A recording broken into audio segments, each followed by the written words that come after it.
ವಿಶ್ವ ಯುವ ದಿನದ ನಿಮಿತ್ತ ದಾಂಡೇಲಿಯ ಲಯನ್ಸ್ ಕ್ಲಬ್ ಮತ್ತು ಲಿಯೋ ಕ್ಲಬ್ ವತಿಯಿಂದ ತಾಲೂಕು ಮಟ್ಟದ ಪ್ರೌಢಶಾಲಾ ವಿದ್ಯಾರ್ಥಿಗಳಿಗೆ ಭಾಷಣ ಸ್ಪರ್ಧೆ.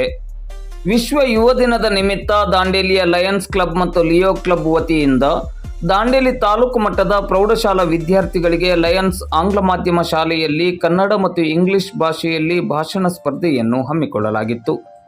ಕಾರ್ಯಕ್ರಮಕ್ಕೆ ಚಾಲನೆಯನ್ನು ನೀಡಿ ಮಾತನಾಡಿದ ಲಯನ್ಸ್ ಕ್ಲಬ್ ಅಧ್ಯಕ್ಷೆ ಡಾಕ್ಟರ್ ಗೌರಿ ಶೇಖರ್ ಹಂಚಿನಾಳ್ ಮಠ್ ಅವರು, ವಿಶ್ವಸಂಸ್ಥೆಯಿಂದ ಗುರುತಿಸಲ್ಪಟ್ಟ ವಿಶ್ವ ಯುವ ದಿನವು ಯುವಕರ ಸುತ್ತಲಿನ ಸಾಂಸ್ಕೃತಿಕ ಮತ್ತು ಕಾನೂನು ಸಮಸ್ಯೆಗಳ ಬಗ್ಗೆ ಜಾಗೃತಿಯನ್ನು ಮೂಡಿಸಲು ಮತ್ತು ಅವರ ಸಾಮರ್ಥ್ಯವನ್ನು ಅರಿತುಕೊಳ್ಳುವ ಉದ್ದೇಶವನ್ನು ಹೊಂದಿದೆ.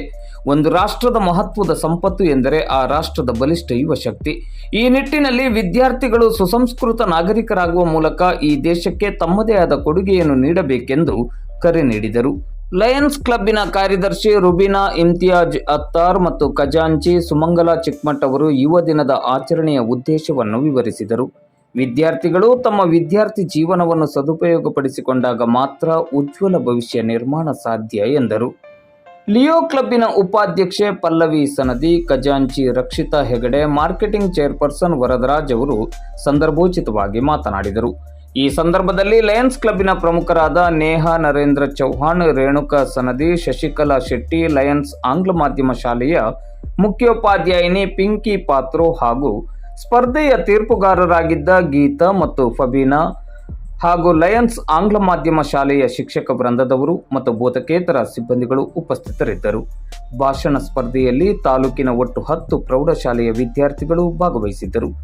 ಯುವ ದಿನಾಚರಣೆಯ ಬಗ್ಗೆ ಕನ್ನಡ ಭಾಷೆಯಲ್ಲಿ ನಡೆದ ಭಾಷಣ ಸ್ಪರ್ಧೆಯಲ್ಲಿ ಲಯನ್ಸ್ ಆಂಗ್ಲ ಮಾಧ್ಯಮ ಶಾಲೆಯ ತೇಜಸ್ವಿನಿ ಪವಾರ್ ಪ್ರಥಮ, ಜಿಪಿಯುಸಿ ಪ್ರೌಢಶಾಲೆಯ ಡಯಾನಾ ಆಂಗಲ್ ದ್ವಿತೀಯ ಮತ್ತು ಜನತಾ ವಿದ್ಯಾಲಯದ ಅಕ್ಷತಾ ಐ ತೃತೀಯ ಬಹುಮಾನವನ್ನು ತನ್ನದಾಗಿಸಿಕೊಂಡರು.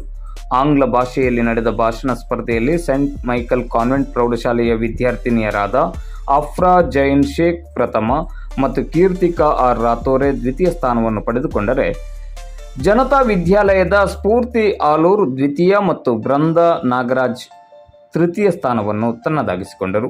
ಕಾರ್ಯಕ್ರಮದ ಕೊನೆಯಲ್ಲಿ ವಿಜೇತರಿಗೆ ಬಹುಮಾನವನ್ನು ವಿತರಿಸಲಾಯಿತು. International youth day 12 August International Youth Day is a reminder that the future of the world rests in the hands of young people.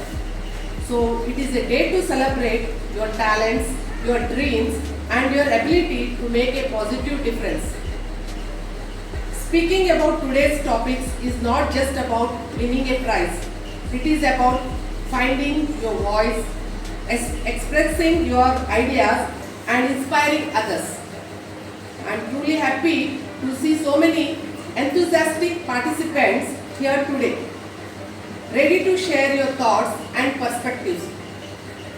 A special warmly welcome to our judges, Ms. Fabina and Ms. Gita.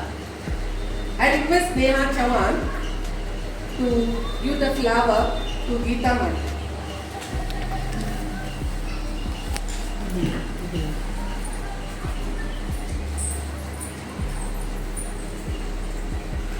Welcome, Gita. I request Shashikala Shetty ma'am to give flower to Fabina Miss. Welcome. I welcome all the participants and wish all the best to you. Remember, every time you speak, you are growing. Win or lose does not matter, but you are taking a step forward towards becoming a confident leader. With these words, let us begin the competition and celebrate the power of youth. Thank you.